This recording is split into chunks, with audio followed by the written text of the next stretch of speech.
Hola chicos, bueno, vamos a hacer un recuerdo de lo que hicimos la clase pasada. Esto era para resolver esta figura, se tomaba una prueba a 3 grupos, control, queja y deterioro cognitivo, y entonces se les medía el puntaje para sobre 36 puntos, qué puntaje tenían para reproducir esta figura sin mirarla. Entonces, habíamos dicho que la variable aleatoria, de la variable que se medía, se nombraba siempre respuesta del jésimo individuo que recibió el tratamiento I. Con estos dos subíndices identificábamos al valor de la variable dentro de la base de datos, porque el J respondía a qué lugar ocupaba el individuo dentro de su grupo y el I respondía a qué grupo pertenecía. Dijimos que tratamiento lo habíamos llamado porque Fisher usaba tratamiento sobre plantas, ¿no? Entonces, dijimos primero uno podía hacer un análisis exploratorio, ver qué podía esperar de los datos, como este diagrama de densidad de puntos, y después lo que nos preguntábamos era si podíamos afirmar que había alguna diferencia entre los grupos, en cuyo caso planteábamos como hipótesis nula, esto que vimos acá era la cantidad de comparaciones de a pares que hacíamos y habíamos visto una justificación de por qué era necesario un nuevo modelo como el de ANOVA y que no se podía hacer un test de student por cada par de media que comparamos. Dijimos que las probabilidades de error aumentaban mucho si uno aumentaba la cantidad de grupos. Entonces que necesitábamos un nuevo modelo que era el de análisis de la varianza. Y el modelo lo escribíamos así, como que cada valor I sub IJ era igual a una media mu sub I más un error, y a los errores le suponíamos distribución normal con esperanza cero y desvío sigma y que eran independientes. Y como hipótesis nula, que todas las medias eran iguales, y como alternativa, que no todas las medias eran iguales. Y después habíamos visto otra forma de escribir el modelo en función de los efectos de cada grupo. El efecto llamábamos a cuánto se desviaba la media poblacional, obviamente, no en términos de parámetros, la media del grupo tratamiento I respecto de una media general que englobara a todos los tratamientos. Cuanto más se distanciaba, más efecto tenía ese grupo. Entonces, en función de eso, podríamos escribir cada I sub IJ, en vez de mu sub I, una media mu más un efecto alfa I del tratamiento más el error, y que todos los errores tenían distribución normal 0 sigma independientes. Y acá, si lo poníamos en función de los efectos, como hipótesis nula era que todos los efectos eran iguales a 0, y como alternativa que algún efecto de algún grupo era distinto de 0.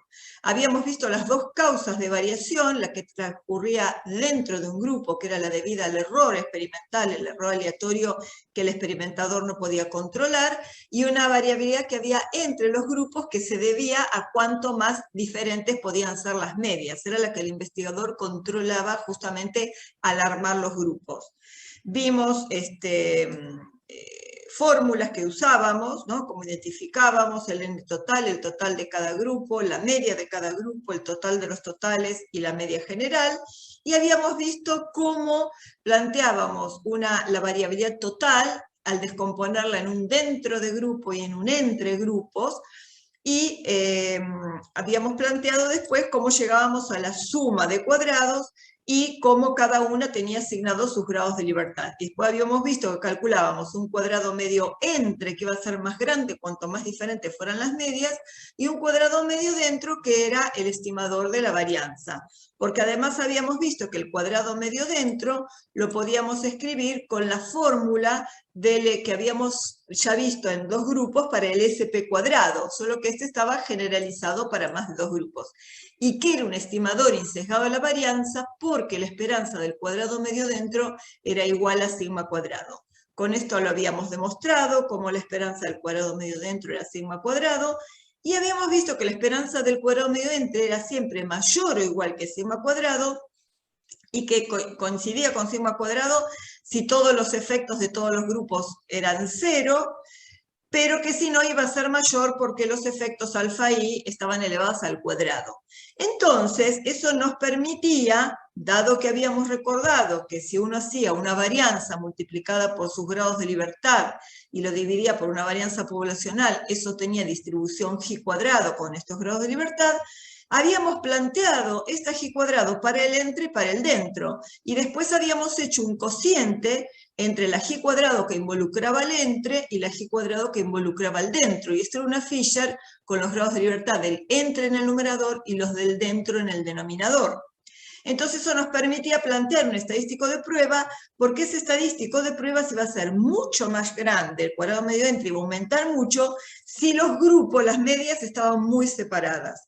Entonces que ese cociente nos permitía tener como un termómetro de cuándo, para evaluar cuándo esos grupos diferían o cuándo los grupos no diferían entre sí, con lo cual el entre iba a ser parecido al dentro. Después los resultados los volcábamos en lo que llamábamos tabla del análisis de la varianza. Habíamos definido qué era el p-valor, era el área a la derecha de este estadístico de prueba, calculado como el cociente entre cuadrado medio entre y cuadrado medio dentro. Habíamos visto, bueno, las fórmulas para cada suma de cuadrados, y que cada suma de cuadrados dividió sus grados de libertad en el cuadrado medio, y que el cociente era el estadístico de prueba. Acá esta diapositiva era para ver cómo uno hacía los cálculos a partir de una calculadora, ¿no? ¿Se acuerdan que habíamos visto que eran bastante sencillos? Y después, bueno, lo volcamos de nuevo específicamente estos datos a nuestra tabla de datos, comparamos con los respectivos valores de la Fisher, con 2 grados de libertad en el numerador y 19 en el denominador. Habíamos hablado de la importancia de saber los grados de libertad, porque cuando uno veía 2 grados de libertad en un entre, ya con eso sabía que teníamos 3 grupos, porque los grados de libertad era la cantidad de grupos menos 1. Y que con esto sabíamos el n total, porque los grados de libertad de la suma de cuadrados total son n menos 1. O sea que con esto ya sabemos que hay 22 datos en la tabla de datos, y que este 19 salía por diferencia de 21 menos 2, o bien n menos i, que eran los grados de libertad del dentro. Como el n es 22 y es igual a 3 porque hay 3 grupos, 22 menos 3 es 19. Bueno, con esto era para verificar que justamente este cuadrado medio dentro lo podíamos calcular con la fórmula del SP cuadrado, y habíamos visto que el estadístico F no cambia si se hace transformación lineal, y que si había solo 2 grupos, el ANOVA coincidía en un todo con el test de Student para 2 muestras independientes. En un todo en la conclusión, porque el estadístico de la T elevado al cuadrado era el de la F. Ahora después se los muestro acá con un ejemplo. Con esto vimos por qué el estadístico no se modificaba cuando uno hacía una combinación lineal para la variable i, porque quedaban ambos cuadrados medios afectados por la misma constante que salía al cuadrado, ¿no? Por la varianza de esta variable transformada, y que el estadístico no se modificaba. Resolvimos un test para muestras independientes, que hicimos lo que habíamos visto en el ejemplo de Student, el de las 2 hormonas, lo resolvimos con la prueba T y lo resolvimos con el análisis de la varianza. Y lo que vimos es que los grados de libertad eran los mismos, los del error y los grados de libertad del estadístico de la T, 18 grados de libertad, porque acá eran N1 más N2 menos 2, y acá porque es lo mismo, N1 más N2 es el N total, y como I valía 2, nos queda el N menos I igual a 18. Y después el p-valor era exactamente el mismo, y lo que vimos es que el estadístico de la T, donde está acá, elevado al cuadrado, daba exactamente igual al estadístico del análisis de la varianza. Y después lo que vimos era cómo resolverlo, con el ejemplo del puntaje, estadísticas, análisis de la varianza, pasábamos la variable dependiente del puntaje, la variable de clasificación, el grupo, y después habíamos visto que salvábamos todos estos residuos predichos, utilizados y absolutos, y ahora vamos a completar mejor lo de esta información sobre los residuos y de los predichos. Después lo que vimos era, a propósito de eso, ¿a qué llamábamos predicho? Perdón, ¿a qué llamábamos residuo? El residuo era el valor observado menos el valor esperado o predicho según el modelo.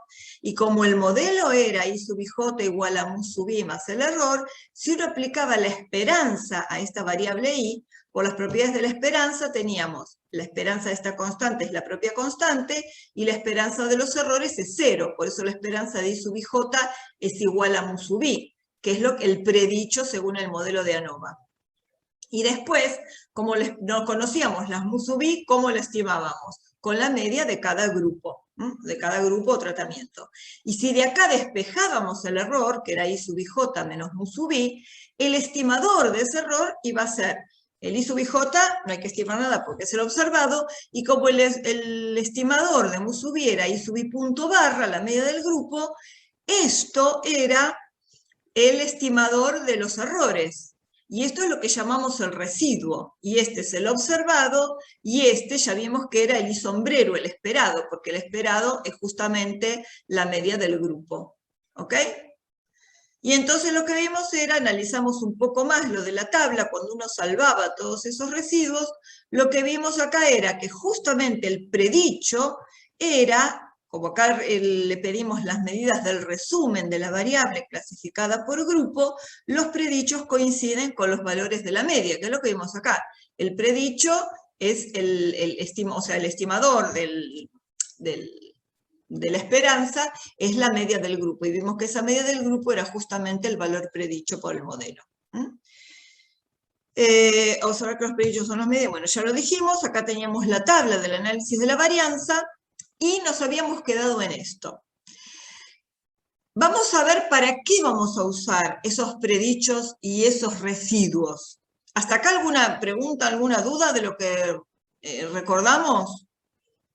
Esto era para recordar un poco lo que habíamos visto en la clase pasada. Todo esto lo tienen en el video anterior, más detallado.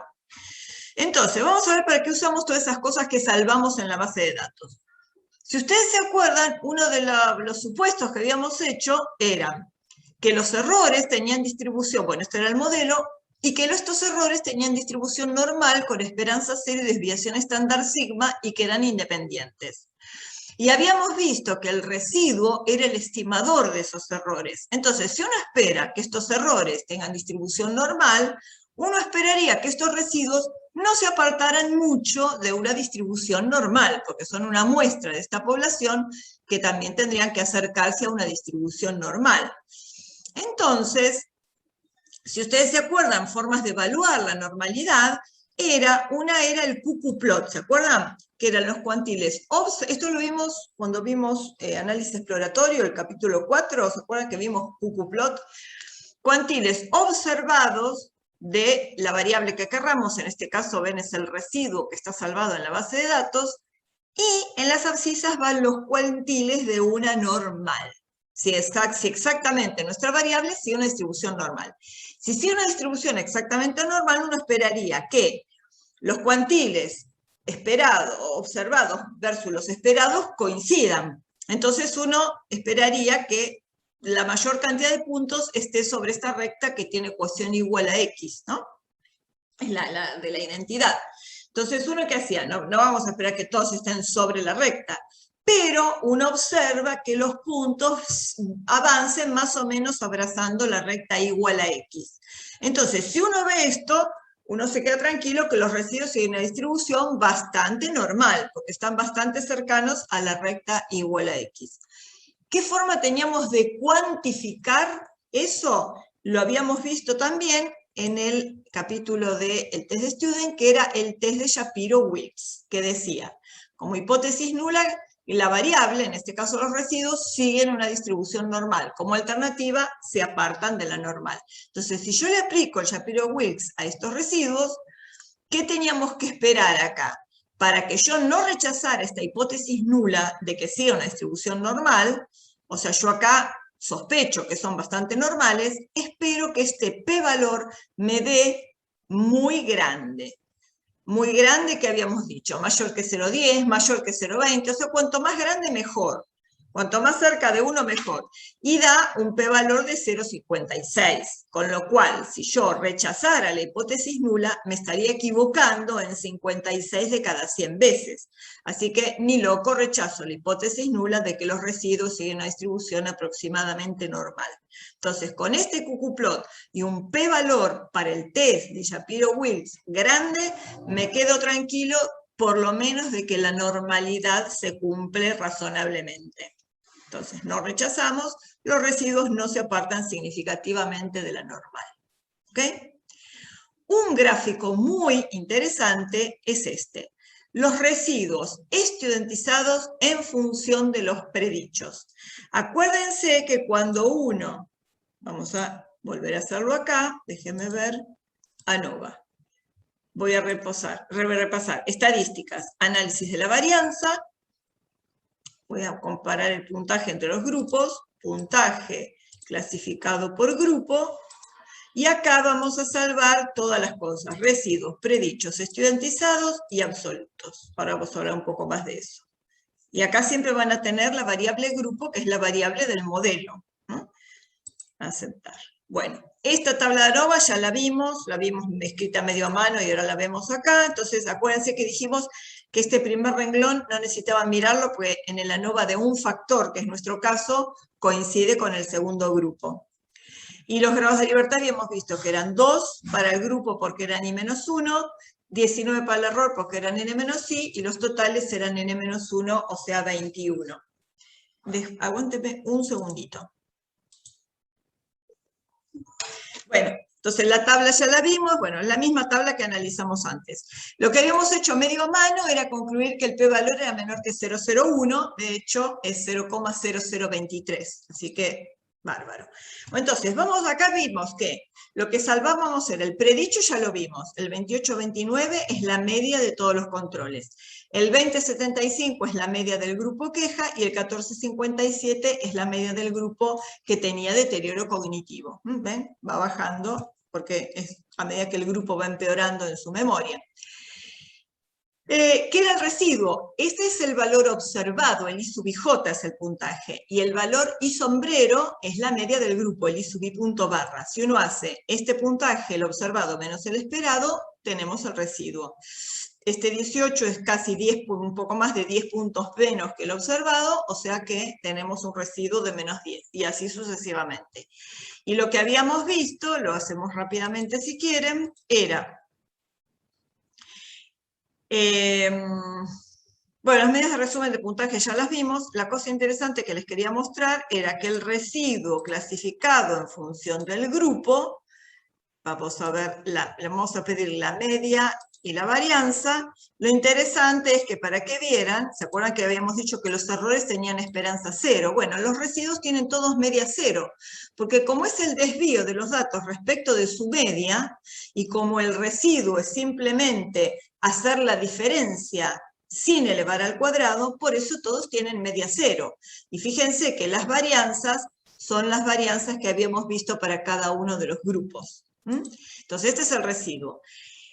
Esta columna, que la vamos a ver ahora, es residuo estudiantizado. Estudiantizado, piénsenlo como estandarizado, como si yo estandarizara los residuos. Fíjense que una cosa, déjenme ver, vamos a hacer así, estadísticas, medidas de resumen. Vamos a hacer el residuo estudiantizado en función del grupo. No vamos a tener exactamente varianza 1, pero como están estandarizados, esta varianza es muy cercana a 1, porque es el residuo estandarizado o estudiantizado. ¿Ok? Ahora vamos a ver para qué nos interesa tener un residuo estudiantizado. Y después vamos a ver, un poquito más adelante hoy, por qué al residuo le vamos a tomar el valor absoluto. ¿Ven? Este menos 10 es 10, estos son positivos, este menos 1,29 es 1,29, etc. Vamos a ver después por qué usamos el absoluto. Vamos a este gráfico. Esperen. Bueno. Voy a empezar acá. Este gráfico. ¿Vieron que dijimos el residuo estudiantizado? Un gráfico muy útil en el diseño de ANOVA es hacer el residuo estudiantizado en función del predicho. ¿Qué estamos viendo acá? Piénsenlo que si lo estandarizamos, acuérdense que sigue más o menos los lineamientos de cualquier distribución normal. ¿Qué decía? Entre mu más menos una vez la desviación estándar está aproximadamente el 68% de las observaciones, y entre mu más menos 2 veces la desviación estándar está aproximadamente el 95% de las observaciones. Entonces, el estandarizado nos permite armar esos puntos de corte. Acá está el 0. O sea, uno que espera que toda la distribución de los residuos esté aleatoriamente alrededor del 0, lo cual indicaría esa distribución cercana a la normal. Y uno que esperaría, acá no aparece porque no arreglé bien la escala, pero este es un -2 y este es un 2. Uno esperaría que entre -2 y 2 residuos estudiantizados esté el 95% de las observaciones. O sea, uno esperaría que haya muy pocos puntos que estén fuera de esas líneas. Fíjense que acá no sabemos qué grupo es cada uno, pero sí es muy fácil deducirlo. ¿Por qué? Porque este es el predicho, es la media de cada grupo. ¿Quién tenía la menor media? El grupo de deterioro cognitivo. ¿Quién tenía la media intermedia, la que era 20 algo? El grupo queja. ¿Y quién tenía la media mayor, la que era 28? El grupo control. Quiere decir que estos son los de MCI, que tienen una media 17, estos son los de queja y estos son los de deterioro. Fíjense este punto. ¿Por qué está marcado ese punto? Que está por arriba de los 2 desvíos. ¿Se acuerdan que era el punto que nos había llamado la atención? Desde que miramos la base de datos. ¿Se acuerdan cuando miramos la base de datos? Y ¿qué le llama la atención? Y ustedes dijeron, hay un valor de un puntaje de un paciente con deterioro cognitivo que está extrañamente alto. Bueno, ese tiene un residuo alto. Vuelvo acá. Esperen, vuelvo a la base de datos. Acá. No, esperen. Acá. MCI. ¿Se acuerdan que tenía un puntaje de 27? Miren el residuo. Es 2,15. Perdón, 12 estudiantizado da 2,15. ¿Se entiende? Da por arriba de los 2 desvíos. O sea, ese puntaje extrañamente alto que lo vimos en el diagrama de densidad de puntos, lo detectamos también en el diagrama de residuos estudiantizados, porque era un residuo por encima de 2. O sea, es un outlier.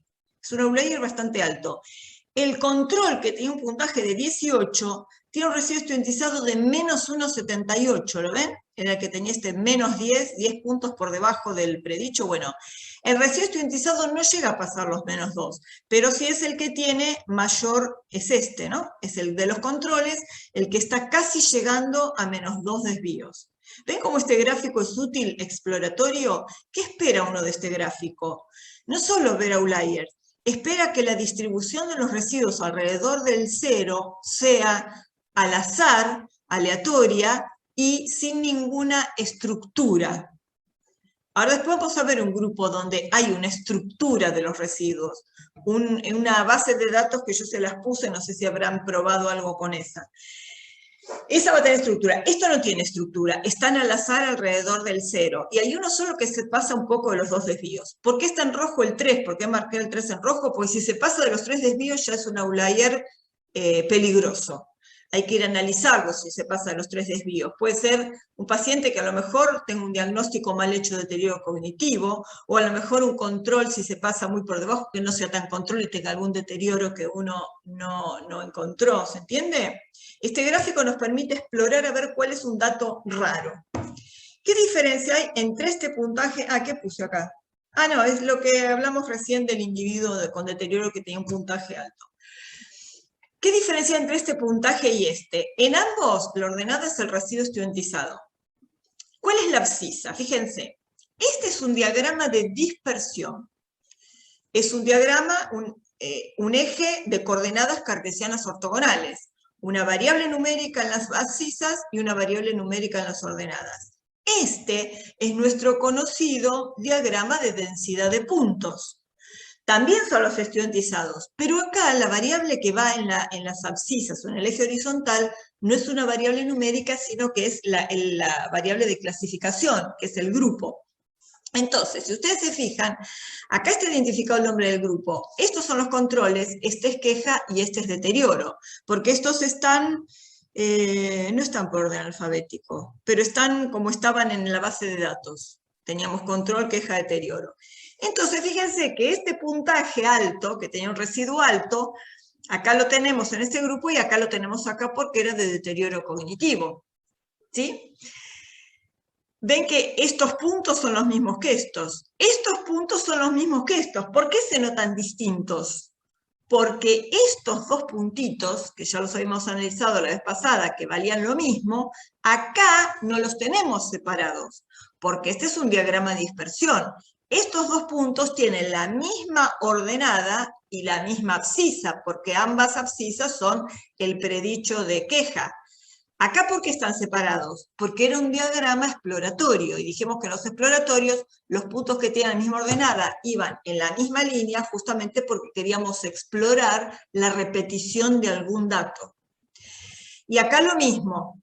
Estos dos, que eran de deterioro cognitivo, acá no los vemos, porque están encimados, porque tienen el mismo predicho, que es la media de deterioro cognitivo, y el mismo residuo estudiantizado. Acá está discriminado porque es un gráfico exploratorio.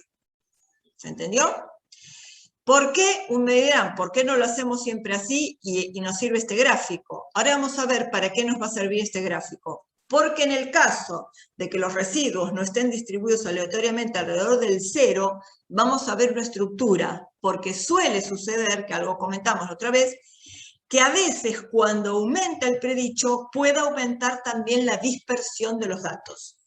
Esta dispersión parecida indica una varianza más o menos homogénea, porque la dispersión de los puntos alrededor del predicho es bastante homogénea, al azar y bastante homogénea. Pero si al aumentar el predicho aumenta la dispersión, ¿qué esperaremos? Que acá tenemos puntitos muy cercanos y que la dispersión de los puntos vaya aumentando a medida que aumenta el predicho, que es lo que vamos a ver en el ejemplo que viene después. Entonces, dijimos que acá sospechábamos que había homogeneidad de varianzas, ¿no? Y nuestro modelo, ¿se acuerdan que era normalidad, independencia y homogeneidad de varianzas? Entonces, vamos a ver dos métodos para evaluar la homogeneidad de varianzas en el modelo de la ANOVA. No ya en el test de estudio para los muestras independientes, sino en el modelo de la ANOVA cuando hay más de dos varianzas a comparar. Uno es el que se llama test de Hartley o del F máximo. Ustedes tienen una tabla de Fisher y tienen al final de todo una tabla que se llama F máximo, que no necesariamente es la generalización de la tabla de Fisher, sino que esta la van a usar, el F máximo, cuando van a comparar varianzas, homogeneidad de varianzas, en más de dos grupos. Después vamos a ver la tabla. ¿Cuáles son los supuestos? Bueno, la variable respuesta al jnésimo individuo que recibió el tratamiento I o que pertenece al grupo I, y los supuestos, habíamos dicho que estas variables eran normales mu sub I, independientes, y ahora fíjense que le ponemos sigma sub I. Nosotros cuando hicimos ANOVA pusimos sigma, porque le pedíamos homogeneidad de varianzas. Ahora, como vamos a probar si las varianzas son homogéneas, entonces les identificamos con un sigma sub I. ¿Qué estamos diciendo acá? Que para cada grupo la variable sea una distribución normal con su media y su varianza. Por eso nuestra hipótesis nula, ahora, como estas sigma sub I las vamos a querer comparar, nuestra hipótesis nula es que todas las varianzas estas son iguales, que es lo que queremos que suceda, que se cumpla la homogeneidad de varianzas para poder hacer el ANOVA. ¿Cuál es la alternativa? No todas las sigma sub I al cuadrado son iguales, no todas las varianzas son iguales. Acuérdense que una alternativa a la igualdad entre todas no era la diferencia entre todas, sino que no todas sean iguales. Bueno, el estadístico les va a resultar conocido. El estadístico F máximo se hace con el S cuadrado mayor dividido el S cuadrado menor. ¿Cuál es la diferencia con el cociente de varianzas de Fisher? Ahí tenían dos. Agarraban el más grande al numerador, el más chico al denominador. Ahora hay que buscar entre todos cuál es el mayor. Acá, si ustedes anotaron en la tabla las varianzas, ¿cuál es la mayor de todas? Era la del grupo MCI, el S cuadrado más grande, 43. Y lo vamos a dividir por el S cuadrado más chico, que era 33. Entonces, ¿cuándo rechazaremos ese cociente? Si este estadístico que llamamos F máximo resulta ser mayor que el valor de tabla del F máximo. Fíjense una cosa, F máximo, alfa, porque vamos a elegir un área, una probabilidad de error alfa, un nivel de significación. En el numerador van los grados de libertad, no, grados de libertad no, el I, la cantidad de varianzas que vamos a comparar. Nosotros queremos comparar I varianzas porque tenemos I grupos. Bueno, en el numerador va la cantidad de varianzas que vamos a comparar. En el denominador, los grados de libertad no son los de estos S cuadrado, ahí es distinto. Numerador, la cantidad de varianzas. En el denominador, fíjense, lo llamamos J-1. ¿Qué es J-1? J-1 es lo siguiente. Si todos los NI fueran iguales, todos esos n iguales los llamaríamos J. Si este grupo hubiera tenido 7 también, nuestro J hubiera sido 7, porque todos los S cuadrados hubieran tenido los mismos grados de libertad, ¿no? Bueno. Ahora vamos a ver, ahora vamos a comentar un poco lo de ahí abajo. Si yo hago el cociente entre el más grande y el más chico, 43 sobre 33, el estadístico da 1,32. Entonces, ¿con qué valores críticos con qué grados de libertad vamos a la tabla? Al numerador van a ser 3, porque tenemos 3 grupos. Y en el denominador, como nuestro J no es igual, los NI no son iguales, uno dice, bueno, me ubico en la situación más desfavorable. Entonces, yo les pregunto, cuando uno quería rechazar una hipótesis nula, ¿cuándo rechazaba más? ¿Con un n más grande o un n más chico? ¿Alguien se acuerda? ¿Cuándo se rechaza más? ¿Con n más grande o n más chico? Bueno, con n más grande se rechaza más. Piensen en un estadístico t, que era x barra menos mu sub 0 sobre sigma sobre raíz de n. Esa raíz de n estaba como en el numerador, ¿no? Porque estaba en el denominador del denominador. Entonces, cuando el n es más grande, el estadístico da más grande, rechazo más. Entonces, ¿cuál es la situación más desfavorable si yo quiero rechazar una hipótesis nula? Tener un n más chico. ¿Sí? Ahora, yo acá quiero no rechazar la hipótesis nula. ¿Qué es lo más desfavorable para mí? ¿Tener un n grande o un n chico? Tener un n grande, porque quiero no rechazar. Entonces, con un n grande rechazo más. Lo peor sería tener un n grande para todos. Entonces, cuando uno tiene que hacer una aproximación, grados de libertad, etc., acuérdense que decíamos, nos aproximamos a la situación más desfavorable. ¿Por qué? Para asegurarnos que la realidad va a ser mejor que eso, va a ser más confiable. Entonces, vuelvo acá, los grados de libertad numerador, la cantidad de varianzas, los del denominador, si todos los NI no son iguales a J, se aproxima a lo más desfavorable, como si todas las muestras tuvieran el tamaño mayor. En este caso, 8. Por eso, estos grados de libertad los voy a aproximar a 8 menos 1, 7. ¿Qué sería lo más desfavorable? Que los 3 grupos tuvieran 8. ¿Qué sería mejor? Que los 3 tuvieran 7, rechazaría menos. ¿Qué es lo peor? Que todos tuvieran 8, porque rechazo más. Bueno, asumo como que todos tuvieran 8, entonces 8 menos 1 son 7 grados de libertad. Entonces, creo que les copié la tabla, acá está. La tabla 11 son los puntos críticos de la distribución del F máximo. Acá arriba tienen el número de muestras o número de varianzas a comparar. O sea, yo me voy a ubicar acá en el 3 porque tengo 3 grupos, 3 varianzas a comparar. Grados de libertad del denominador. Dijimos que me ubico en lo peor. Si todos tuvieran 8 datos, mis grados de libertad serían 8 menos 1, 7. Por eso voy acá a 7 grados de libertad. Fíjense que para cada combinación de los grados de libertad numerador y denominador tengo 2 renglones. El de arriba dice alfa 005 y el de abajo dice alfa 001. Ahora viene la otra cuestión. Yo quiero no rechazar la hipótesis nula. ¿Qué error voy a cometer? El error de tipo 2, que se comete cuando se acepta la hipótesis nula siendo falsa. Yo no sé cuál va a ser. Eso es el error de tipo 2. La probabilidad es beta. No puedo calcular beta, pero quiero, ya que voy a quedarme con una hipótesis de la cual no puedo saber qué probabilidad tengo de equivocarme, voy a tratar de que sea lo más chica posible. Si quiero bajar el beta, quiero minimizar el beta lo más posible, ¿qué tengo que hacer? Aumentar el alfa. Entonces, es una tabla medio asquerosita, porque tiene 1 y 5%. Bueno, no van a usar el 1. Usen el alfa más grande que tengan, por más que no sea muy respetable, pero el mayor que tenemos, 0,05, usemos el 0,05, por lo menos para asegurar de tener un poco más controlado el error de tipo 2. Entonces, de los dos uso como valor crítico el 6,94. Aproximado a 7, porque son el n-1 más grande. Y el 5% porque es el alfa más grande de los dos que tenemos para asegurar un beta más chico. Entonces uso como valor crítico el 6,94.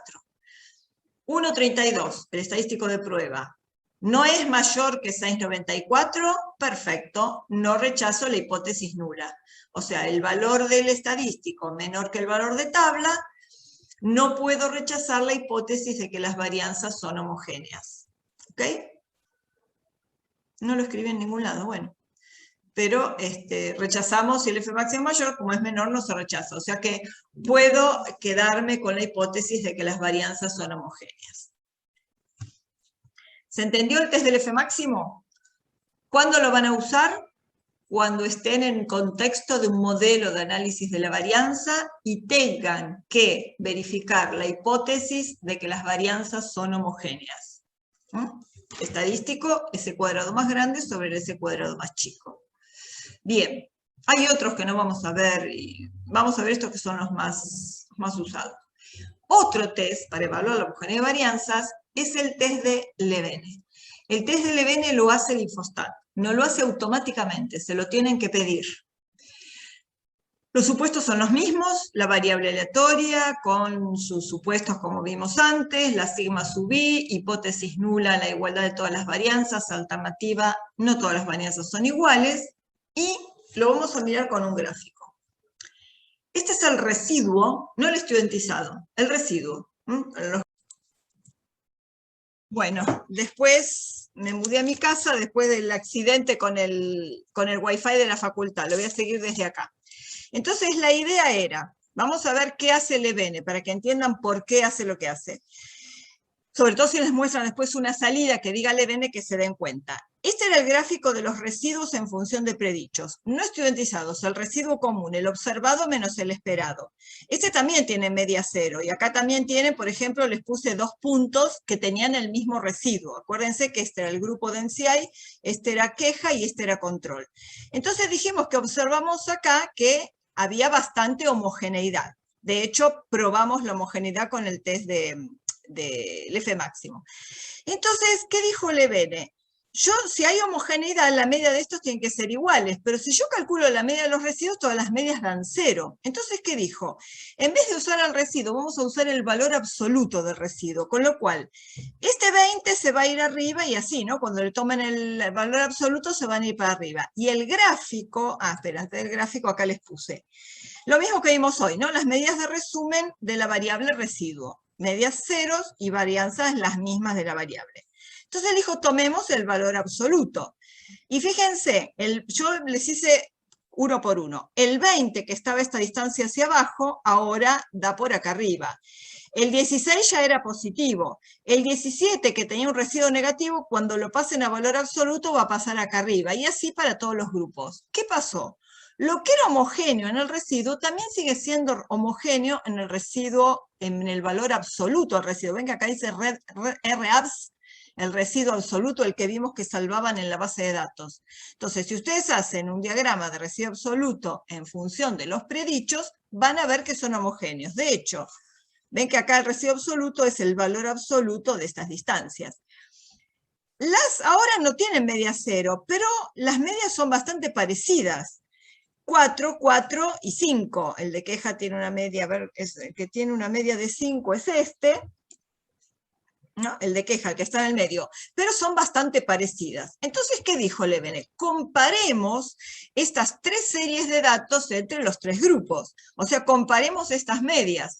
Pero ¿ustedes qué hacen cuando tienen que comparar más de 2 medias? Hacen una ANOVA. Entonces, ¿qué hace Levene? Hace una ANOVA, análisis de varianza, de esta variable residuo absoluto. ¿En función de qué?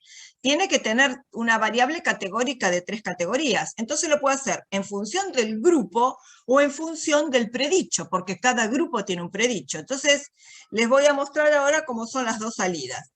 Es residuo absoluto del modelo de la ANOVA y con variable de clasificación el grupo o tratamiento. Entonces pueden clasificar por grupo o tratamiento. Ven acá tienen grupo. Este es un test de Levene en Infostat. Lo hacen ustedes. Van a una ANOVA donde la variable es el residuo absoluto. La variable de clasificación acá es el grupo. Fíjense que sigue teniendo 2 grados de libertad porque son 3 grupos menos 1. Y ven el p-valor 0,90. ¿Qué quiere decir un p-valor 0,90? Que no pueden rechazar la hipótesis de que los valores medios de los residuos absolutos son los mismos en los 3 grupos, que lo que están diciendo es esto, que estas 3 series de datos son homogéneas, o sea que las varianzas son homogéneas. Entonces eso hace Levene. Con un p-valor de 0,90 no pueden rechazar ni locos la hipótesis, ni al 10, ni al 20, ni a nada, de que las varianzas son homogéneas.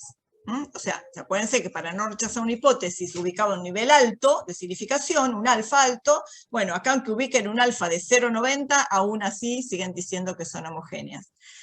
Acá les puse lo mismo, no les puse lo mismo, nada. No se los puse porque no vale la pena, pero si ustedes usan, después lo mostramos, si en vez de clasificar por grupo, clasifican por predicho, van a tener el mismo valor de P. Bueno, lo que puse acá es lo siguiente. Lo que dijimos antes, suele suceder que cuando aumenta el valor medio, también aumente proporcionalmente la desviación estándar de los datos o la varianza. Entonces, ¿cómo lo vemos? Ahora les voy a mostrar en un ejemplo. Uno puede hacer transformación logaritmo. Eso lo vimos en el ejemplo del 5-hidroxiindolacético en test en Student para 2 grupos. Bueno, transformamos con logaritmo y dio homogénea varianza, dio mejor la normal y todo. ¿Cuándo es útil? Cuando sigma es proporcional a mu, o sea que al aumentar mu también aumenta sigma, o que al aumentar las medias de la muestra aumentan los desvíos de la muestra. Entonces se toma el logaritmo de la variable, decimal o natural. Transformación raíz cuadrada, ¿cuándo? Cuando lo que es proporcional al aumento en las medias, aumente proporcionalmente las varianzas. Los sigma cuadrados, S subía al cuadrado. Entonces, cuando poblacionalmente sigma cuadrado es proporcional a mu sub i, se suele usar la transformación raíz cuadrada. Y eso se suele usar cuando la variable es Poisson. Porque acuérdense ustedes que la esperanza era lambda y la varianza también era lambda. Entonces, si aumenta la esperanza lambda, también aumenta la varianza lambda. Y ahí funciona bien una raíz cuadrada. Se puede usar una recíproca, agarrando los datos y haciéndole la inversa a la recíproca. Esto suele funcionar bien cuando lo que están midiendo es tiempos de sobrevida. Porque si ustedes están probando, por ejemplo, una experiencia donde miden cuánto sobrevive un animal, están analizando, no sé, hasta que suceda cierta reacción o algo así, hay algunos que tienen tiempos muy largos y son esas distribuciones de cola larga. Bueno, al hacer la recíproca suele funcionar bien y se homogenizan las varianzas. Y si la variable que usan es proporción, por ejemplo, proporción de células que son reactivas a un cierto químico de un grupo de un campo donde haya tantas células, por ejemplo. Esa es una binomial. Número de éxitos en M repeticiones. ¿Y qué transformación funciona bien? La que se llama arco cero. Es la inversa de la raíz de la variable i, donde i es una proporción. Esa suele homogeneizar las varianzas. Bien, no ahondamos mucho porque ahora en este nivel no se van a encontrar con muchas cosas. Bueno, ahora les voy a poner el ejemplo de las varianzas heterogéneas. La base de datos, se la subí, se llama regiones. Acá tienen una longitud del tallo en la j-ésima planta de una misma especie cultivada en la región I. Modelo, todas las medias son iguales. Alternativa, no todas las medias son iguales. Bueno, no les escribí el modelo, pero cada I sub ij es igual a una media mu sub i más un error, como siempre. Miren lo siguiente. Acá tienen nuestro conocido diagrama de densidad de puntos. Ven que hay grupos donde las medias, donde los datos están muy, muy juntitos, poco dispersos, y otros donde hay mayor dispersión. Acá está puesto en relación de la región 1 hasta la 5, 3, 6, 13, 19, 11, bueno, salvo esta que no están ordenadas, fíjense que los que tienen medias más chicas tienen varianzas y desvíos más pequeños. Los que tienen medias más grandes tienen varianzas y desvíos más grandes. Entonces, si ustedes hacen acá un test de homogeneidad de varianzas, más rápido el test del F máximo, fíjense que el estadístico da 24, da mayor que el valor crítico, y ahora después les muestro cómo calculamos el valor crítico. Y se rechaza la hipótesis de que las varianzas son homogéneas, no se cumple el supuesto. Es más, ya en el gráfico se veía. Los grados de libertad, fíjense, 5 en el numerador, porque son 5 varianzas a comparar, las de las 5 regiones. ¿Por qué 5 grados de libertad en el denominador? Porque todos los grupos tenían tamaño 6. Y todos los grados de libertad de todos estos S cuadrados son 6 menos 1, 5. Entonces, por eso 5 y 5. Y 5% porque, bueno, usamos de los dos el más grande. Acá está explicado. Entonces, de hecho, con el estadístico, el F máximo supera el valor crítico, se rechaza la hipótesis. Entonces, bueno, acá se me quedó muy tarde el modelo. Bueno, el modelo es ese. Fíjense lo que les decía. Al hacer el gráfico del residuo estudiantizado en función del predicho, ven que al aumentar el predicho, que es al aumentar la media del grupo, la dispersión aumenta. ¿Ven esta forma de embudo? Esta forma típica es cuando se da una relación directa con la varianza o el desvío en función de la media. Ven que la variabilidad es mucho más grande en los grupos que tienen mayor media. Si ustedes hacen un gráfico acá de los desvíos en función de las medias, ven que este gráfico da prácticamente una recta que es igual a X. Ven que esta, si la prolongan una recta imaginaria por acá, llega al 0. Esto es que la del desvío es directamente proporcional a la media.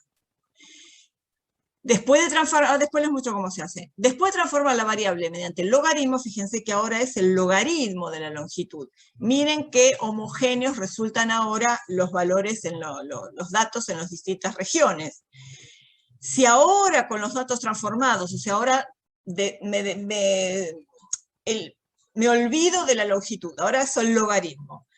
El S cuadrado mayor sobre el menor, ahora este valor no es mayor que el valor de tabla, entonces ahora se acepta la homogeneidad de las varianzas. Y miren el gráfico del residuo estudiantizado en función del predicho, ¿ven? Este era de longitud, este es el del logaritmo. Miren ahora qué homogéneos que son los datos, distinto que acá que tenían esa dispersión al aumentar la media. Ahora, al aumentar la media, la dispersión se mantiene constante. Bueno, antes de entrar en comparaciones múltiples, vamos a mostrarles esto.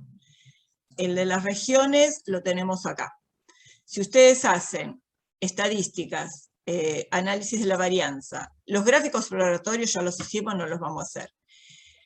Longitud en función de la región. Si salvamos todo esto, ahí está. Acá ni lo miramos porque al no verificar los supuestos no sabemos si el análisis de varianza sirve. Si hacen el gráfico, diagrama de dispersión, del residuo estudiantizado en función del predicho de la longitud, tienen este grafiquito que es como un embudo. Si quieren aumentar el tamaño de los puntos, lo aumentan acá. Y acá conviene siempre que pongan en el eje Y, que corten el 0, enter, con lo cual acá tienen la línea del 0, un 2, un menos 2, un 3 y un menos 3. ¿Está? Entonces ahí se ve que alrededor del 0 se distribuye, bueno, acá tiene un outlier que se pasa de los 3, pero con este gráfico, les iba a mostrar cómo hacer el gráfico para ver la proporcionalidad. Vamos a hacer así. Estadísticas. Medidas de resumen. La variable de longitud en función de la región. Le vamos a pedir la media, le vamos a pedir el desvío y la varianza.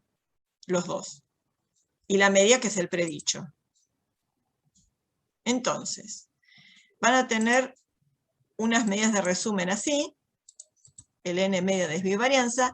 Y ahora, para graficar, no voy a copiar todo a mano.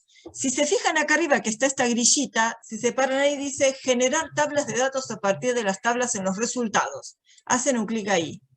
¿Y qué pasa? Cuando hacen clic ahí, les pasó todo esto a una tabla de datos. Entonces acá pueden hacer un gráfico, diagrama de dispersión, del desvío en función de la media, que es el gráfico que vimos hoy, que les copié en la diapositiva.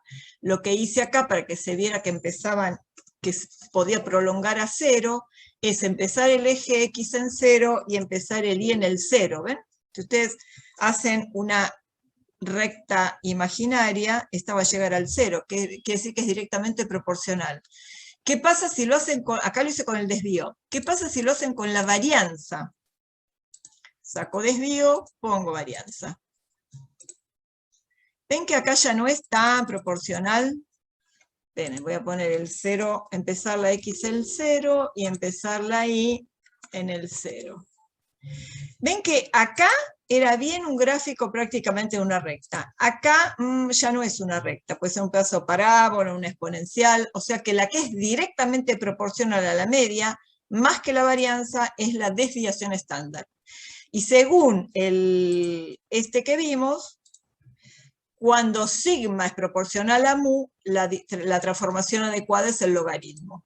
Entonces acá lo que ustedes tendrían que hacer, pararse acá en la base de datos, ir a datos, transformar, y agarran la longitud, la transforman sin clasificar por nada en logaritmos, y acá ya tienen el logaritmo. Y hacen todo lo mismo con el logaritmo.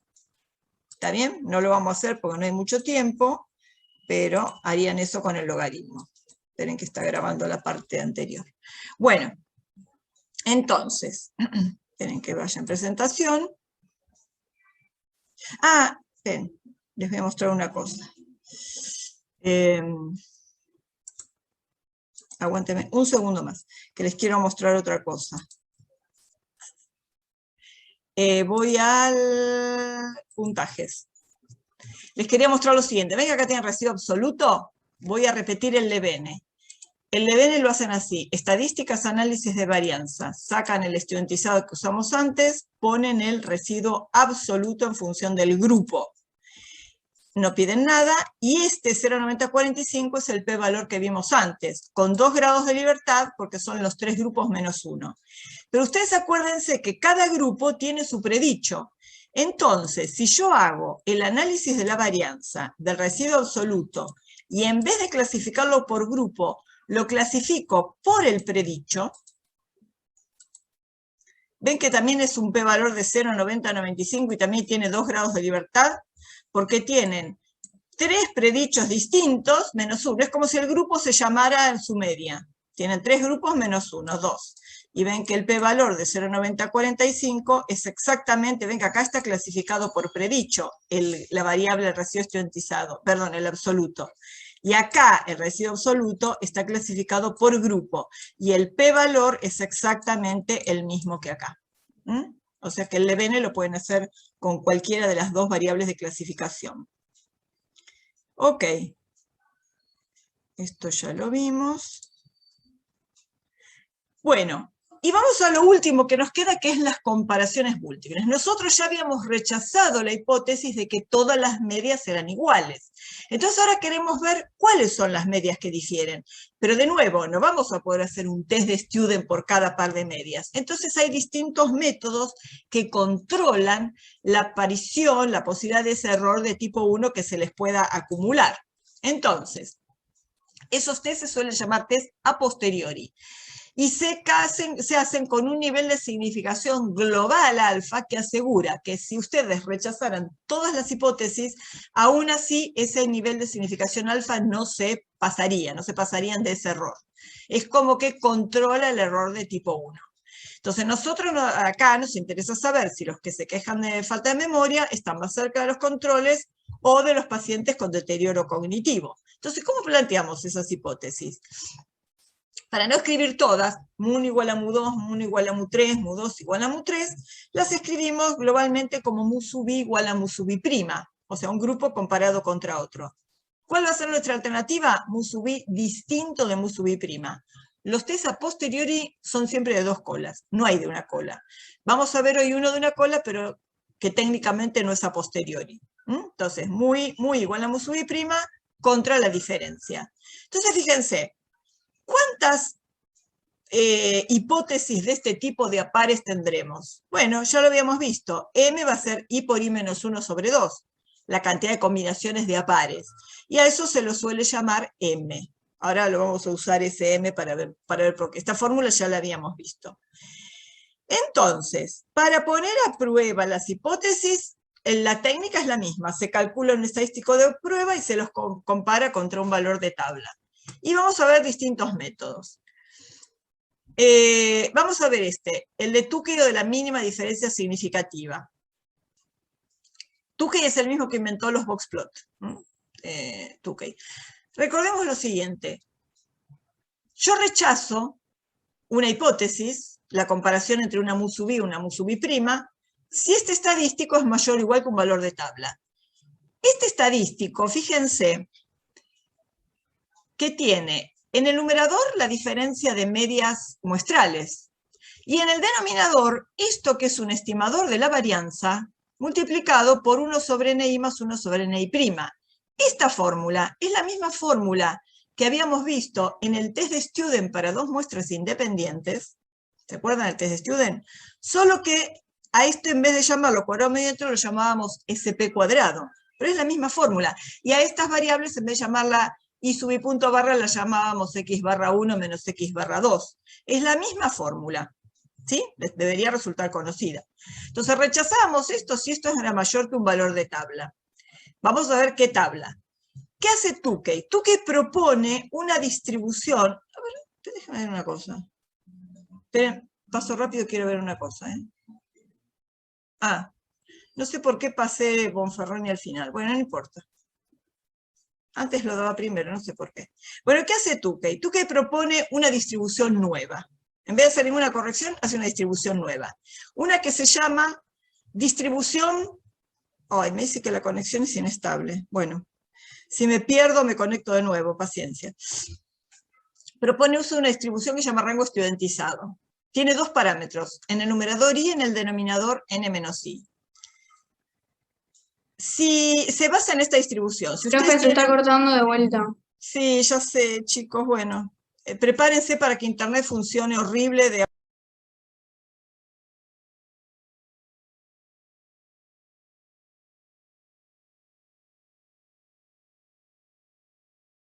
Ahí está, a ver. Me pasé en vez de 5,8 GB a 2,4 GB, a ver si funciona. Bueno, preparémonos porque Internet cada vez va a andar más horrible.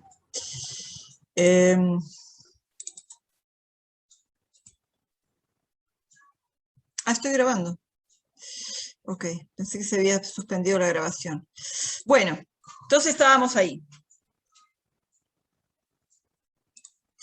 Propone esta distribución, que se llama distribución del rango estudiantizado. ¿Por qué rango? Porque es de una muestra aleatoria. ¿Se acuerdan que habíamos definido las muestras aleatorias? Que eran todas, acá específicamente son normales 0,1. Tienen todas la misma distribución y son independientes. Entonces acá en el numerador tiene un rango, y en el denominador la raíz cuadrada de una g cuadrado n sobre n. Esto es parecido a la definición de lo que era la t-student, por eso se llama rango estudiantizado. Pero acá, en vez de tener una z, es un rango de normales 0,1.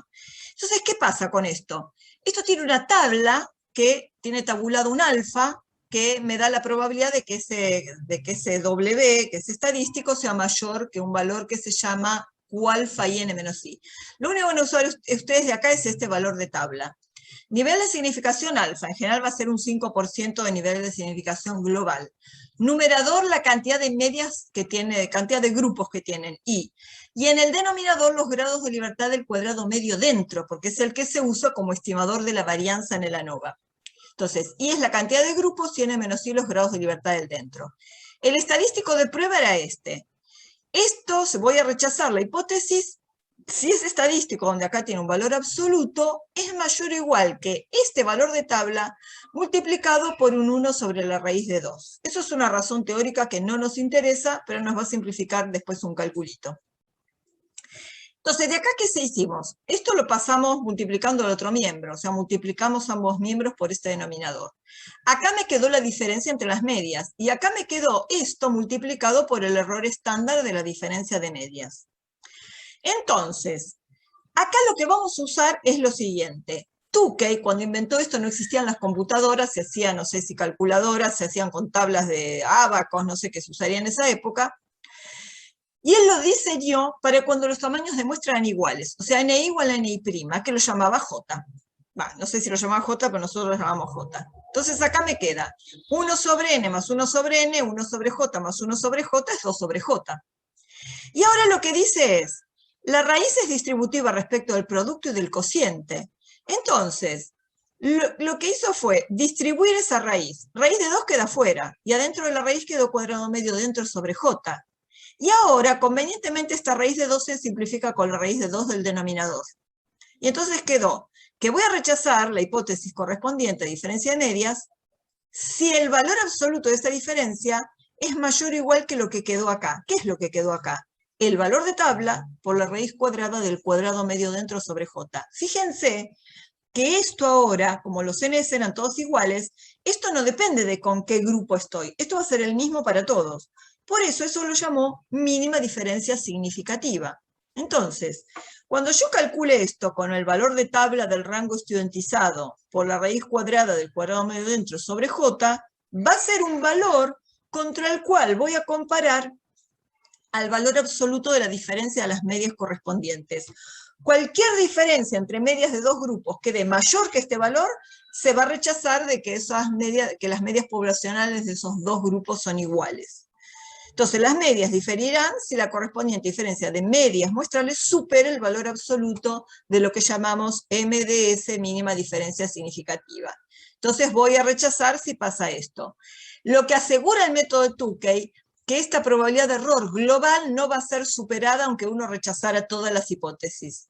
Fue diseñado para tamaños iguales. ¿Y qué pasa si nosotros no tenemos tamaño muestra iguales? Los programas lo hacen. ¿De qué forma lo hacen? Calculando lo que se llama la media armónica de los n. Les voy a mostrar la fórmula, la verdad que no es difícil. Parece choclo, pero es fácil. ¿Qué es la media armónica? Siempre que se haga promedio de los tamaños de muestra en estadística, no me pregunten por qué se calcula la media armónica y no la media aritmética. Es por una cuestión de teoría estadística. Fíjense, esto es fácil. Miren. Si ustedes hacen 1 sobre n1 más 1 sobre n2 más, etcétera, y lo dividen por i, eso es un promedio. Fíjense que este numerador es lo mismo que pensarlo en el denominador del denominador. ¿Sí?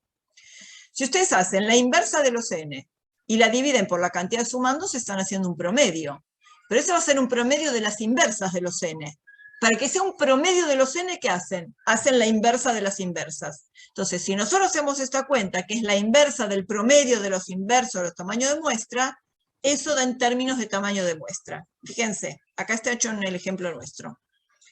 Los n eran 7, 8 y 7. Entonces hacemos 3 dividido, en vez de hacer estas fracciones dividido 3, hacemos 3 dividido las fracciones. 1 séptimo más 1 octavo más 1 séptimo. 1 sobre n1 más 1 sobre n2 más 1 sobre n3. Dividido 3 y después hacen la inversa. Eso da 7,3, que es la media armónica de estos n. Es una media, es más grande que 7 y más chica que 8. Pero en vez de ser la media aritmética, es la media armónica. ¿Cómo se usa? Miren. ¿Se acuerdan la fórmula de la diapositiva anterior de la mínima diferencia significativa? Valor de tabla por la raíz del cuadrado medio dentro sobre j. Nuestro j ahora es la media armónica. ¿Cómo buscamos el valor de tabla? Yo les copié de la tabla del rango estudiantizado que ustedes tienen en el campus el pedacito que nos sirve. En el numerador tienen la cantidad de medias que van a comparar.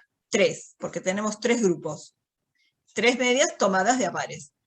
Y acá, los grados de libertad, ¿se acuerdan que eran 19 los del denominador? Porque era 22 menos 3, n menos i. Entonces, entre 3 y 19 tienen dos valores de alfa, 5 y 1%. Acá está calculado para el 5 con el 3,59 y para el 1% con el 4,67. Este puntito, es, bueno, les tenía puesto un asterisco para que se note más.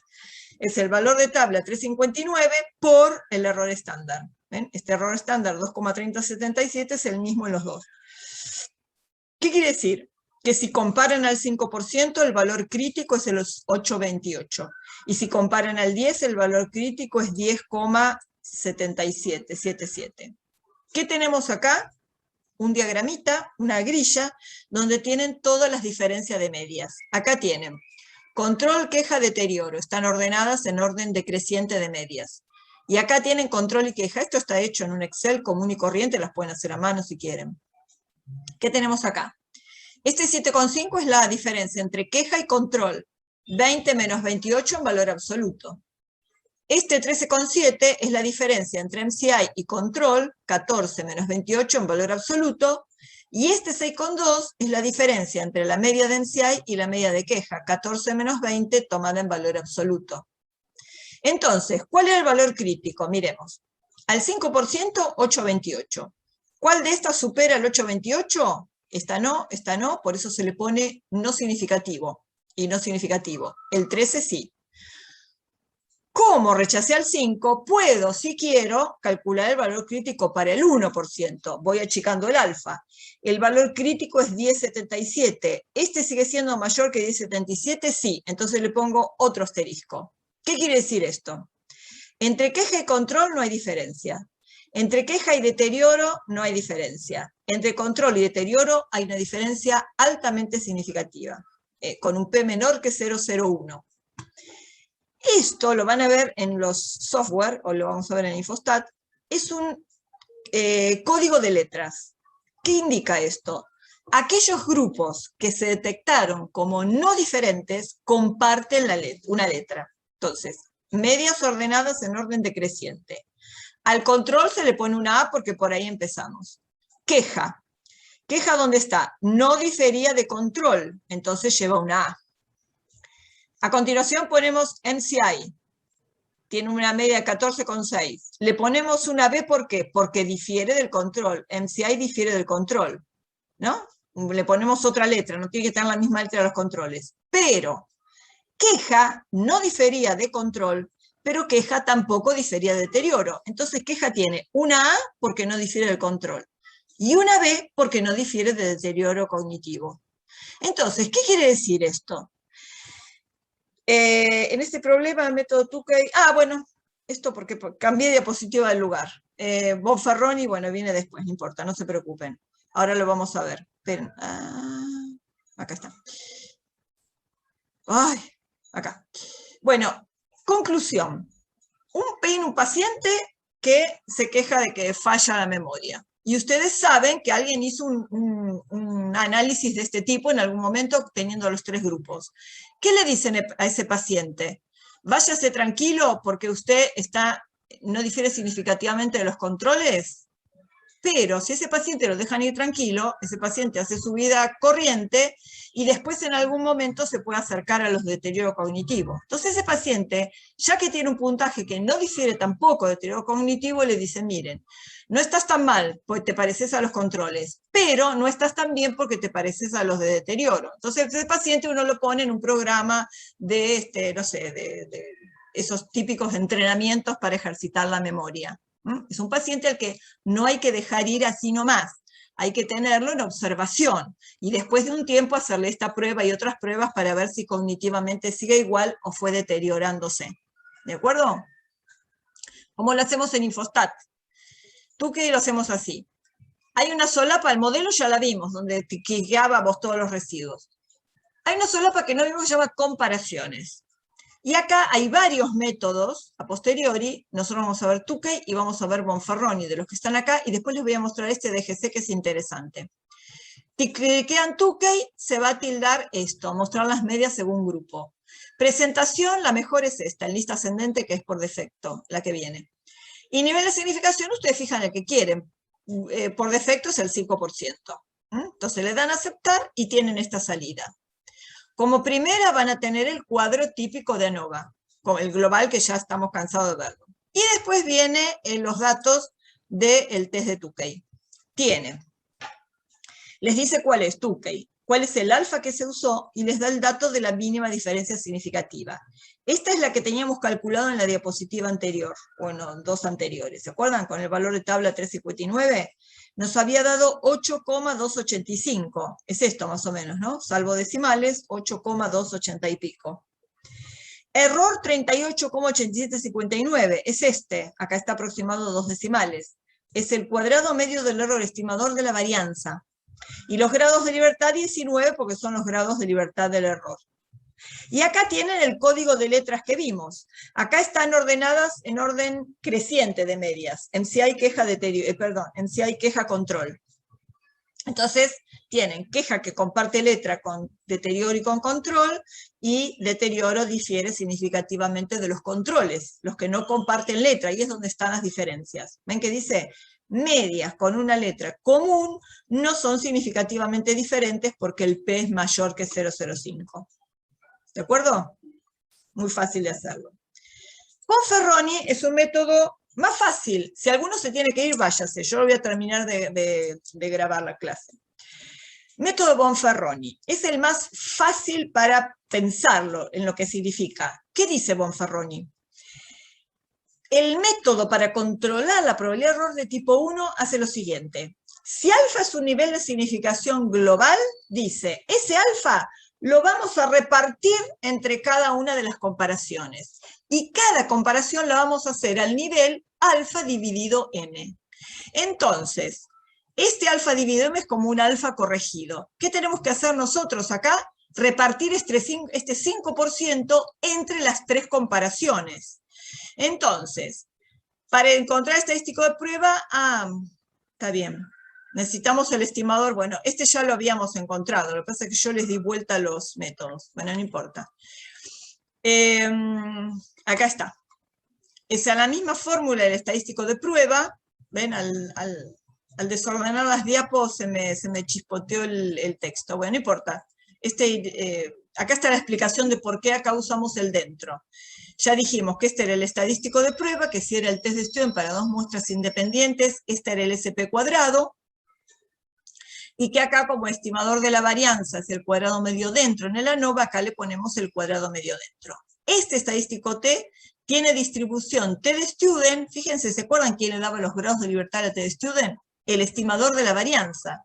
Pero como el estimador de la varianza, el cuadrado medio dentro, tiene n menos i grados de libertad, esto es una T con n menos i grados de libertad. ¿Sí? Antes teníamos n1 más n2 menos 2. Globalmente, para cualquier ANOVA será n menos i. Entonces, ¿cómo rechazaremos? Estamos en el Bonferroni ahora. Si el valor absoluto de este estadístico es mayor o igual que el valor de t de 2 colas, pero con el alfa corregido, ¿ven? Este 2 quiere decir porque es un alfa repartido entre 2 colas. Y este m es porque a este alfa lo corregimos dividiéndolo por la cantidad de comparaciones, que acá son 3. Y los grados de libertad son n menos i. En nuestro ejemplo habíamos rechazado al 1% y vamos a ver cuáles son los puntajes medios cuyas medias difieren significativamente. Estas son las 3 hipótesis de apares que podíamos plantear, mu1, mu2, mu1, mu3, mu2, mu3. Y acá tienen las medidas de resumen, que ya las vimos, con las medias, etc. Y acá están hechos los estadísticos de prueba para cada caso. Este es para comparar control versus queja. ¿Ven? La media de control versus media de queja. El 38, el cuadrado medio dentro, lo sacamos de la tabla de la ANOVA. Y acá tenemos 1 sobre 7 porque es el tamaño de los controles y 1 sobre 8 porque es el tamaño del grupo queja. Este 2,324 no es significativo, déjenme ver. Esperen. Ahora vemos lo de significación. Esto es para comparar control con media 28 contra MCI con media de 14 y los respectivos tamaños de muestra, ¿no? Ahí cambian los tamaños de muestra. Y esto es para comparar el grupo queja versus el grupo deterioro cognitivo. Y los tamaños de muestra son los que corresponden. ¿Cómo comparamos para ver este no significativo? Fíjense, es una T. En probabilidades y cuantiles vamos a la T. ¿La T con cuántos grados de libertad? Con los del cuadrado medio dentro, que eran 19. Fíjense lo que pusimos acá. Ustedes no lo van a poder encontrar en la tabla impresa, porque miren cómo da. El T con 19 grados de libertad, yo el alfa era 0,05. Por 2 para repartirlo entre 2 colas. Como acá no tengo un 2 colas, tengo que dividirlo entre 2 para meter la cola derecha. Por eso acá lo divido por 2. Y lo divido por 3 para corregir el alfa entre las 3 comparaciones posibles. Si ustedes hacen ese valor, este 0,05 dividido 6 es 0,00833 para la cola derecha. ¿Sí? Es 0,05 dividido 6, 0,00833. Y este es el 2,625. Ustedes ponen este valor, le ponen calcular y les da este valor crítico. Este es el valor crítico para el 1%. El 1% lo dividen en 2 para la cola derecha y lo dividen en 3 para corregir el alfa por las 3 comparaciones posibles, por el m igual a 3. Si hacen esa cuenta, SP da 0,001666 para la cola derecha. Si ponen calcular, les da este valor de X de 3,354, el valor crítico. Entonces, comparemos acá. 2,324 no es mayor que este y menos que este, no significativo. 1,921 no es mayor que este, menos que este, no significativo. Y el 4,111 es mayor que este y mayor que este, por eso le pusimos 2 asteriscos, porque es altamente significativo. ¿Y cuál era cuando comparábamos controles versus deterioro cognitivo? Y de nuevo, queja, que es el que tiene una media de 20,8, queja, no difiere de los controles, que tienen una media de 28, ni de deterioro cognitivo, que tiene una media de 14. De nuevo, queja no difiere de ninguno de los dos. O sea que este código de letras da lo mismo que lo que daba para Tukey. ¿Ok? Las conclusiones son las mismas, tanto si tomamos un nivel de significación del 5 como del 1%. Solo rechazamos H0, 1, 3, control versus deterioro. Se detecta diferencia significativa entre el control y el grupo de deterioro cognitivo leve, pero queja no difiere significativamente de ninguno de los dos. Ahora viene la mala noticia. Bonferroni, está todo muy lindo, muy fácil para hacerlo así, pero, y muy fácil para hacerlo en el Infostat, ahora van a ver lo mismo, pero el problema es, fíjense, nosotros acá el alfa lo dividimos entre la cantidad de comparaciones, lo dividimos por 3, y nos daba 0,00833 para la cola derecha. ¿Qué pasa si nosotros en vez de tener grupos tuviéramos 4 grupos? ¿Cuánto era esto en vez de 3? Era 4 por 3, 12, dividido 2, 6.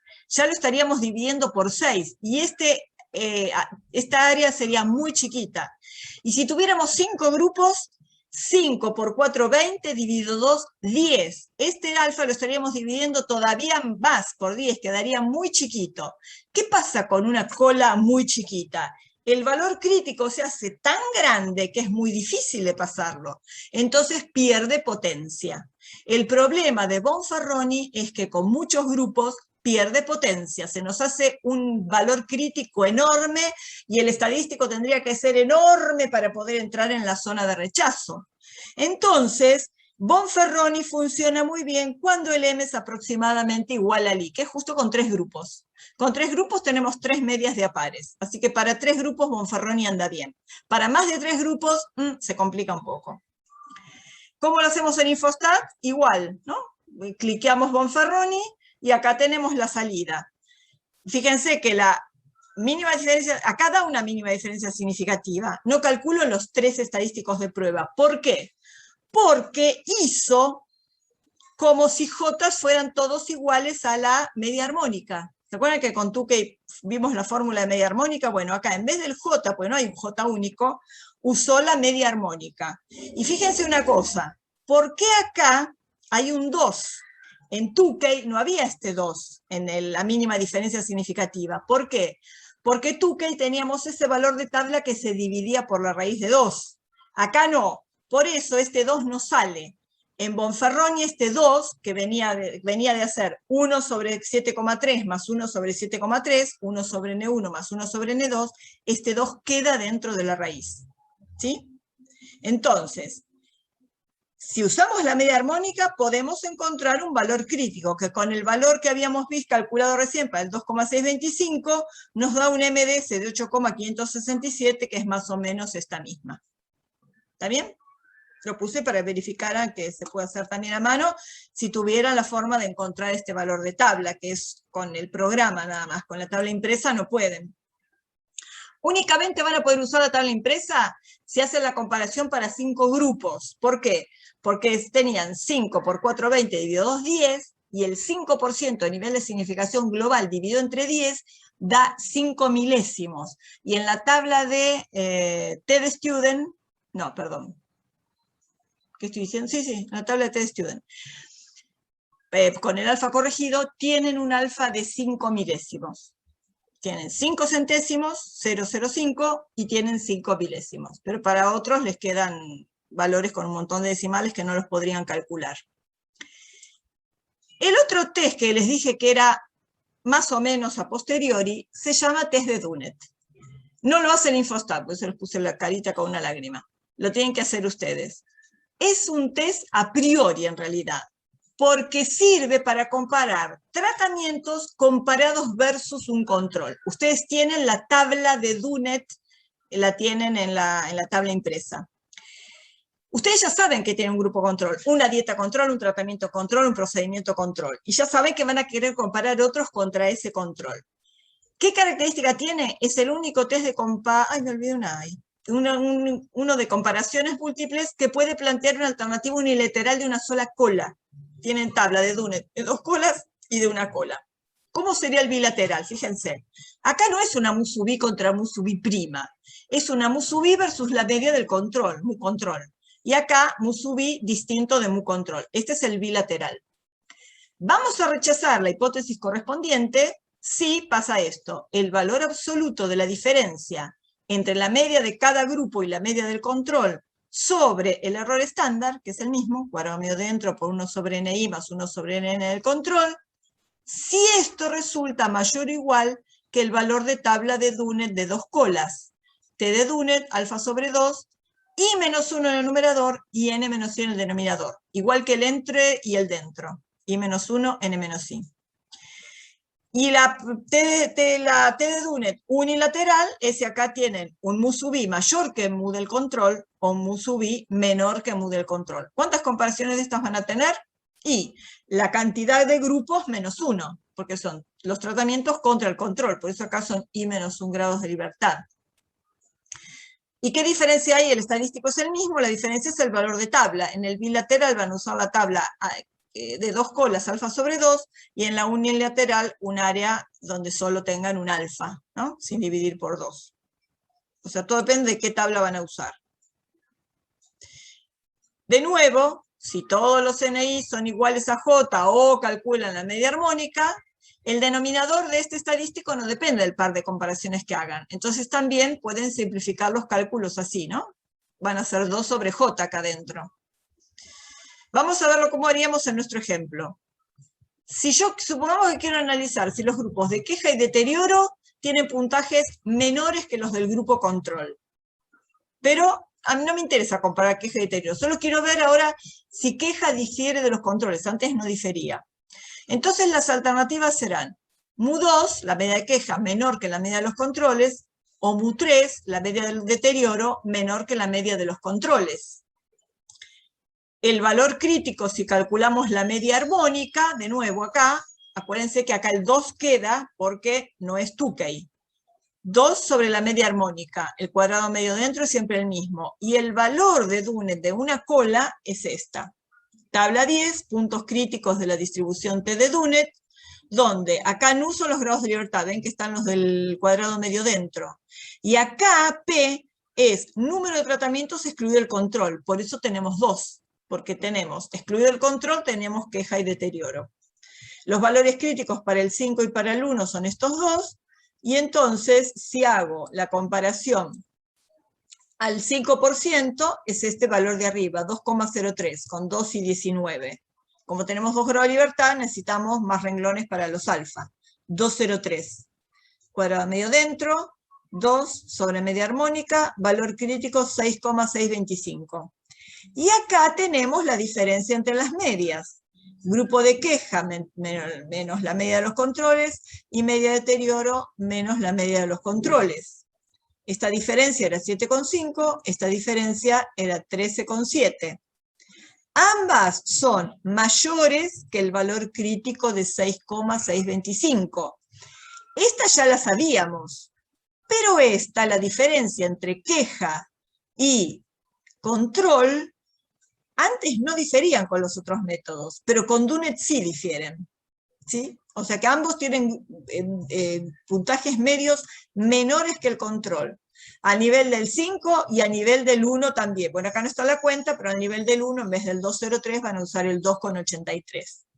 Y ambos difieren significativamente del control. Entonces, difieren, es más, son menores, porque hicimos un test de una cola.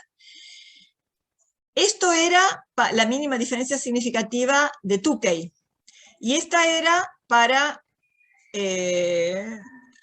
bueno, no lo puse, pero esta era la de Tukey, si se fijan en la diapo, porque acá no tienen el 2. O sea, la reconozco, acá no hay un 2, acá sí. Y esta es para Dunet. ¿Qué pasó acá? El valor crítico de la tabla de Tukey era 3,59. El valor crítico de la tabla de Dunet bajó a 2,03. Eso hace que este valor crítico, aunque acá tengamos un 2 adentro de la raíz que ahí no teníamos, que este valor baje lo suficiente para que yo pueda detectarlo como menor, o sea que esto puede ser detectado como mayor que la media entre queja y los controles.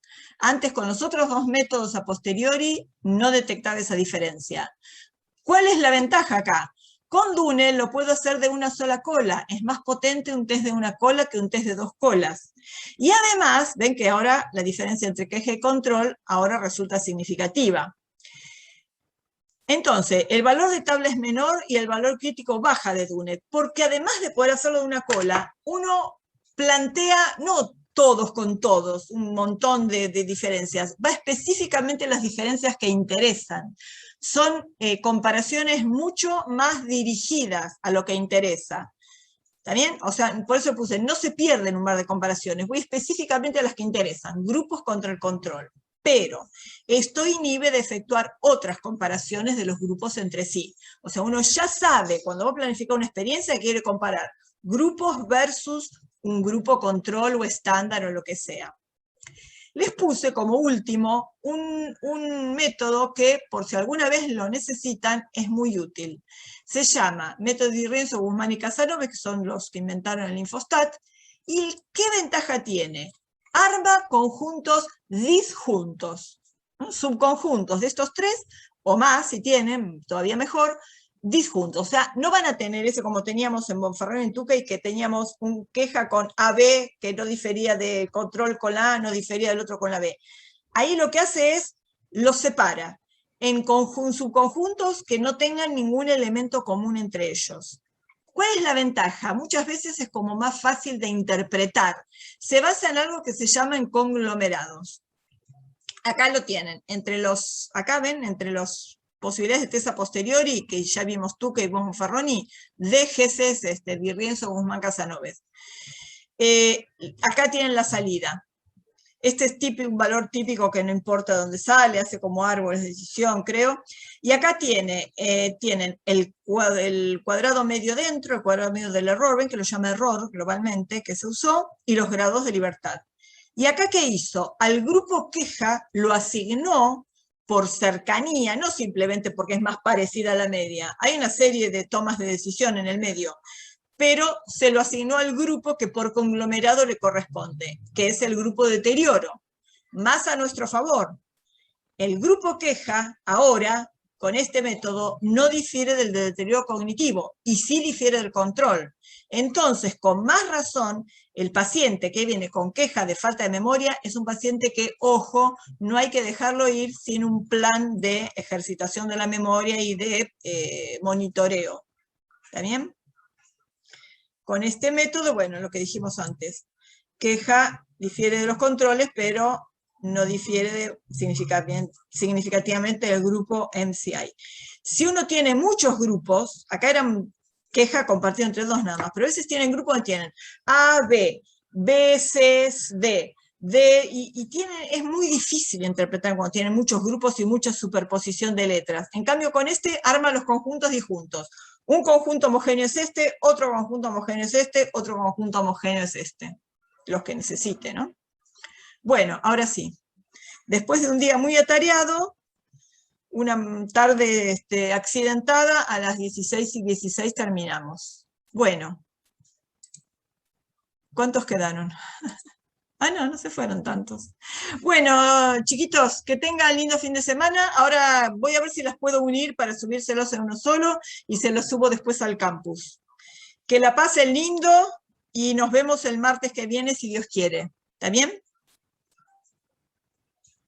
Bueno. Vale, gracias.